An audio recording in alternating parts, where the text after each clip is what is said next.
Hello everybody, out here killing some trees and hanging some cameras today, but what I was wanting to talk about was an experience I had just the other day with some food, and it was with frosted flakes that a site that I follow, AST, ss.com. I follow their Max OT workout program and have since 2005. And, they had a competitive bodybuilder on there that they documented Jeff Willett's his name, documented his contest prep all the way, till his contest, just the whole workout, dieting process. And during that time, they recommended him have frosted flakes before, as a carb source, before and after his pre and post workout meals. And I had done that in the past, and the reason being that raises your blood sugar, really high. And they was saying that anything that would you could use basically anything that would raise your blood sugar, before and after a workout, with your pre and post workout protein shake, whatever. And in the past, I had used frosted flakes, and I typically used, before on a contest prep, I used jelly beans before, for the reason that was the one thing that really raised my blood sugar, and better than anything. And so I just thought, long story short, I thought I would go back to giving frosted flakes a try.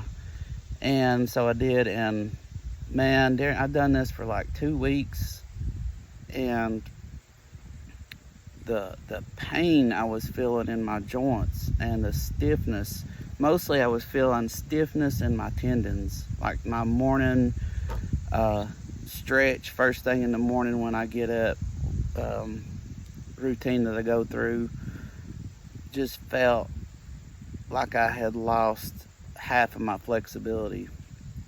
And then when I would do a workout, my elbows, my shoulders, everything was so painful. And I thought of this when I was thinking about putting frosted flakes back into the pre and post workout, and I was like, doesn't that typically cause a lot of inflammation? And I've thought in the past, well, this whole inflammation, food's causing inflammation thing, probably really nothing to it. It's because a lot of the exercise experts will say that is bullcrap. Eat what you want. It's just carbs, fats, proteins. It doesn't matter the composition. And so I kind of gave into that again. And so I was thinking, before I done it, isn't that going to do this? And then a week or two into it, everything started hurting, and I thought, well, maybe it's just I'm getting older. But I thought, no, it's probably the corn in the frosted flakes that's causing this, not to mention the amount of sugar. And because I had done this, and like say, long story short, I stopped eating the frosted flakes and basically just Googled anti-inflammatory foods, got a list of 20 or 30 of them, just ate those, and lo and behold, the next day I already started feeling better. 4 or 5 days into it, pain completely gone, all the creakiness, still gaining flexibility back, elbows stopped hurting, back to normal. So, and I've done this before. I've done this years ago, a long time ago, getting ready for a bodybuilding contest. I had it in my mind I was going to use cornmeal as a carb source to carb up before the days leading up to contest because the cornmeal was so dense in the carbs, and you didn't have to just gorge yourself with rice or sweet potatoes or whatever else. So I had it in my mind that I would make these little cornbread type cakes to carb up before the contest, even though I looked up on the scale of, there was a site, I can't remember the actual site, but it scored different foods on an inflammatory scale, whether they are very inflammatory or very anti-inflammatory. Still kind of in my mind, it's probably bull crap.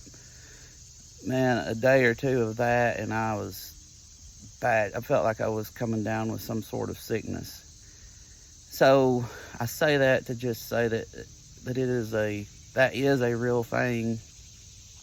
And I thought to myself, me just adding these handful of Frosted Flakes, I think it was like a cup and a half before I worked out and a cup and a half afterwards. I thought me just adding that into my diet and it causing that much pain, I thought, what are other people experiencing from day to day, every day, that would have, say, some sort of